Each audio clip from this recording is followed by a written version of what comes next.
இன்றைக்கி நான் எப்படி தொட்டி ரெடி பண்ணுறேன் அப்படிங்கிறத பார்க்க போகிறீங்க. ஓகேவா? ஃபஸ்ட்டு வந்து தொட்டியில் செடிகள் போடணும். இது கொஞ்சம் போட்டிருக்கேன், இன்னும் நிறையா போடுவேன், போட்டு காட்டுறேன். நான் வந்து கொஞ்ச நாளாக எடுத்து வச்சிருந்த வேப்ப இலை, இது வேப்ப இலை, இது இந்த தோரணம் கட்டுவாங்கள்ல கோயிலில், அந்த குப்பை. ஸோ அதை வந்து எடுத்து வச்சுருக்கேன். ஸோ இப்போ வந்து இது காத்தொட்டி ஃபுல்லாக ஆகிடுச்சு. நல்லா இதை மிதிச்சாக்கி அப்படியே ஒரு காத்தொட்டி வரும். ஸோ இதுக்கு மேலே அடுத்தால கொஞ்சம் மண் போடணும். மண் எடுத்து போட்டிருக்கேன். ஸோ மண் கொஞ்சம் போட்டு நல்லா இப்படி அந்த செடிக்குள்ளே குத்தி விட்டிங்கன்னா என்ன ஆகுனா எல்லாம் அந்த செடி உள்ளேயும் மண் போகும். ஓகேவா? நல்லா மிக்ஸ் ஆகும் மண். ஸோ இது போது அது இன்னும் கொஞ்சம் போடணும். நான் இது ரொம்ப கம்மியாக தான் போட்டிருக்கேன். ஓகேவா? இது நல்லா குத்தி விட்டிங்கன்னா கொஞ்சம் செடி வந்து ஈஸியாக மக்கிறதுக்கு நல்லாயிருக்கும். மொத்தமாக மண்ணை போட்டிங்கன்னா அது வந்து மேலேயே செட்டில் ஆகிடும். மண் கீழே இறங்குறதுக்கு கொஞ்சம் கொஞ்சமாக தான் இறங்கும். அப்புறம் மக்கிறதுக்கு லேட் ஆகும். ஓகேவா? இப்போ வந்து பார்த்திங்கன்னா ஒரு லேயர் மண் போட்டேன். ஓகேவா? ஸோ கொஞ்சம் குத்தி விட்டு கொஞ்சம் மண் மிக்ஸாகவும் விட்டேன். அப்புறம் அதை ஃபுல்லாக அந்த செடிகளை ஃபுல்லாக கவர் பண்ணுற மாதிரி கொஞ்சம் மண்ணும் போட்டுட்டேன். ஓகேவா? ஸோ நெக்ஸ்ட்டு என்ன பண்ணலாம்? இந்த லேயர் தான் ரொம்ப முக்கியமான லேயர் செடி வைக்கிறதுல. ஏன்னா நம்ம மாடித்தோட்டம் வைக்கிறதுல நீங்கள் எல்லோரும் பார்த்துருப்பீங்க, தண்ணி வந்து உடனே காஞ்சி போகக்கூடாது. ஓகேவா? ஸோ அது வந்து உடனே காயாமல் இருக்கிறதுக்காக ஏதோ ஒரு சின்ன டெக்னிக் இருக்குது. ஸோ வந்து மேலே காஞ்சாலும் உங்களுக்கு உள்ளே வந்து ஈரம் இருந்துக்கிட்டே இருக்கும். ஓகேவா? ஸோ அதுக்கான தான் இப்போ நம்ம பார்க்க போகிறோம். அதுக்கு என்ன பண்ணணும் அப்படிங்கிறதான் பார்க்க போகிறோம். வெயிட் பண்ணுங்கள். பச்சை தான் ஒரு இம்பார்ட்டன்ட் முக்கியமான காயுது.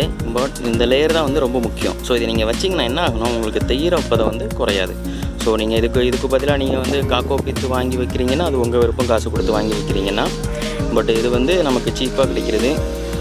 நீங்கள் உங்கள் வீட்டு பக்கத்தில் ஒரு தென்னை மரம் இருந்தாலே போதும். அதிலேருந்து தேங்காய் எடுத்து நீங்கள் சமைக்கும்போது அதில் உரிச்சு வர அந்த தொழியை மட்டும் சேர்த்து வச்சுக்கிட்டே இருந்தால் போதும், வச்சுக்கலாம். ஓகேவா? ஸோ அந்த மாதிரி இந்த லேயர் வைக்கும்போது என்ன ஆகுனா உங்களுக்கு ஈரப்பதம் வந்து இதை வந்து அடி லேயராக வைக்கலாம், இல்லை இந்த மாதிரி சென்டராக வைக்கலாம். அப்படி அடி லேயராக வைக்கும்போது என்ன ஆகுனா உங்களுக்கு ஈரப்பதம் வந்து ரொம்ப கீழே இருக்கும். பட் நம்ம மாடி தோட்டங்கிறதுனால நம்ம வெயிட் அதிகமாக வைக்கக்கூடாதுங்கிறதுனால நான் என்ன பண்ணுவேன்னா கீழே வந்து மண் கம்மியாக தான் வைப்பேன். ஃபுல்லாக நிறையா செடிகள் தான் வைப்பேன். ஓகேவா? குப்பைகளை வந்து நிறையா வச்சுட்டு அதுக்கு மேலே கொஞ்சமாக மண் போட்டுட்டு அதுக்கு மேலே இதை அடிக்கிட்டு இதுக்கு மேலே இந்த ஒரு ஜான் இருக்கலாம். ஓகேவா? ஒரு ஜான் சொல்லுவாங்களே, அந்த அளவுக்கு ஃபுல்லாக நிரம்புற மாதிரி மண் வைப்பேன். ஒரு ஜான் ஓகே, ஒரு ஜான் ரைட்.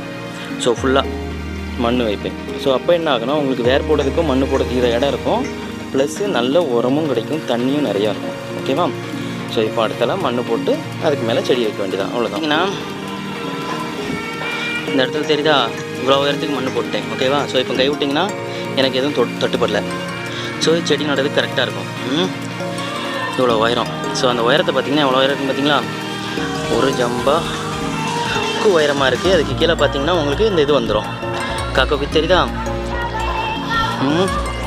ஸோ இதான் அந்த ஹைட்டு போடுறது. ஸோ இவ்வளோ உயரத்துக்கு மண் போடணும். இன்னும் கொஞ்சம் ஒரு விரல் தடி போடலாம் மண். ஓகே, இன்னும் ஒரு மண் தடிக்கு போடலாம்.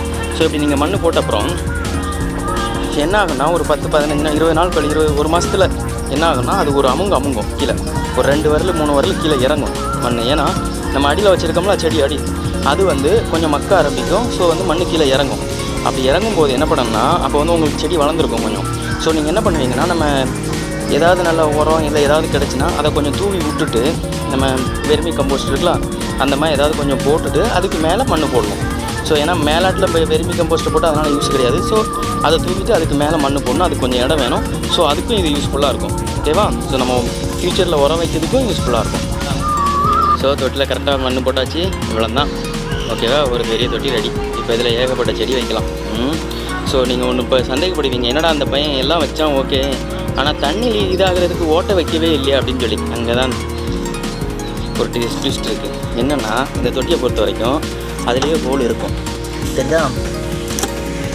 இந்த ஹோல் வழியாக தண்ணி வெளியே போகும். அங்கே ஒரு பைப் இருக்கும். அந்த பைப்பில் நீங்கள் கனெக்ட் பண்ணிங்கன்னா உங்களுக்கு நீங்கள் தண்ணியை எடுக்க கூட செஞ்சுக்கலாம், வேஸ்ட் ஆகாது தண்ணி. ஓகேவா? அவ்வளோதான்.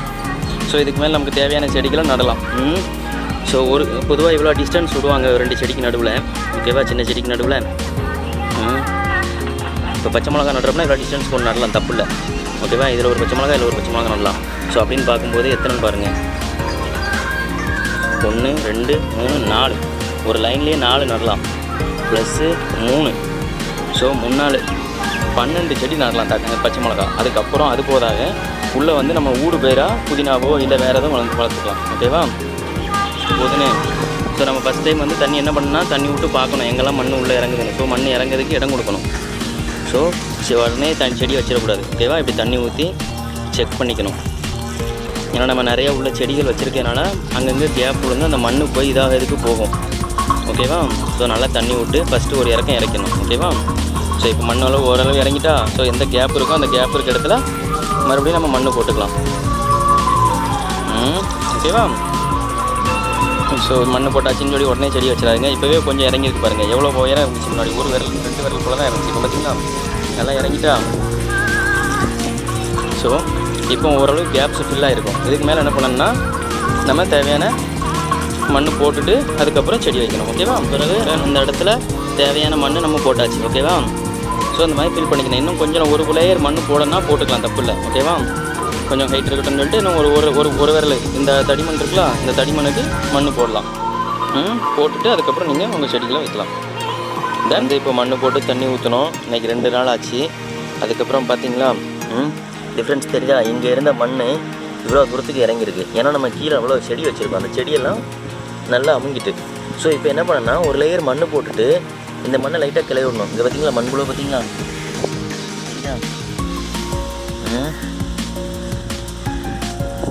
திஸ் இஸ் மண்புழு குட்டி. ஓகேவா? ஸோ இன்னும் கொஞ்சம் மண் போட்டு இதை லைட்டாக கிளறி விட்டுட்டு நம்ம செடி வச்சிடலாம். டன். நெக்ஸ்ட் வீடியோவில் பார்க்கலாம். வீடியோ பிடிச்சிருந்தால் லைக் பண்ணுங்கள், ஷேர் பண்ணுங்கள். தேங்க்யூ.